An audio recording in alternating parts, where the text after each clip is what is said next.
Magandang umaga mga kalay. Ako ang apaadmo ng Templong Anituhan ng Munting Agama, ang inyong kaagapay sa pagising ng diwa at kamalayan.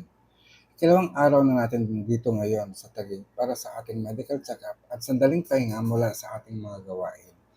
Ngunit mga kaagapay, tandaan natin, maaari tayong magpahinga sa katawan, pero hindi tayo maaari magpahinga sa ating pagpapanata, sapagkat ang pagpapanata, ito ang ating paghinga. Ito ang koneksyon natin sa dakilang may kapal, ang pinagmulan ng ating buhay. Mga kaagapay, kahapon ay naganap isang napakalakas na lindol sa Mindanao. Ito ay may lakas na magnitude 7.8 at tumama bandang 7:37 ng umaga. Nagdulot ito ng pagguho ng mga gusali, kabilang ilang commercial establishment at paaralan. May mga tsunami warnings na ibinigay at nakapagtala ng alon na umabot halos 1.4 meter. Sa pinakahuling ulat, umabot na sa mahigit na 30 ang nasawi, may higit 200 ang sugatan at may mga nawawala pa. Libo-libong pamilya ang inilikas at patuloy ang rescue operations.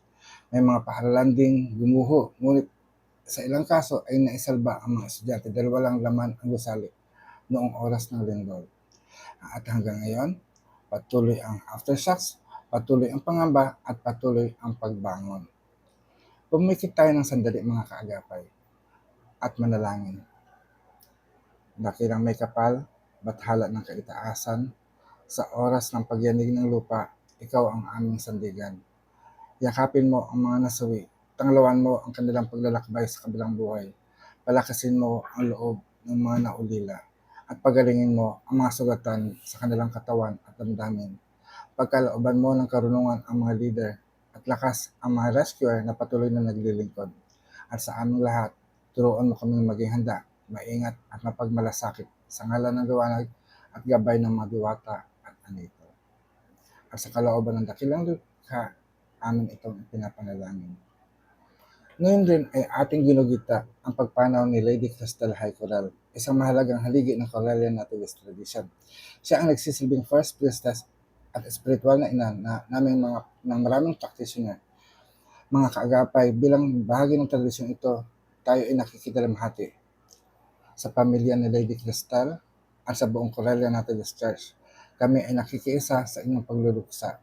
Naway matagpuan ninyo ang kapayapaan sa alaala ng kanyang buhay at sa mga aral na kanyang iniwan, na patuloy nating pinapanday sa ating mga puso at lupain. Hindi natatapos ang kanyang liwanag. Ito ay naipasa na sa bawat isa sa atin.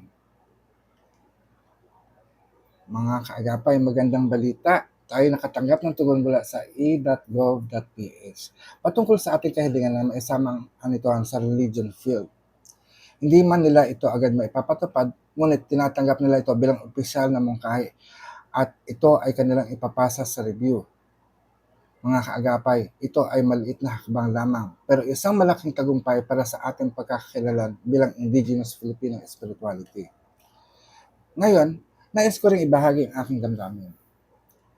May mga taong humingi ng tulong na nagsasabi ng don't let me down, at bilang kaagapay, ginagawa natin ang makakaya natin para tumulong.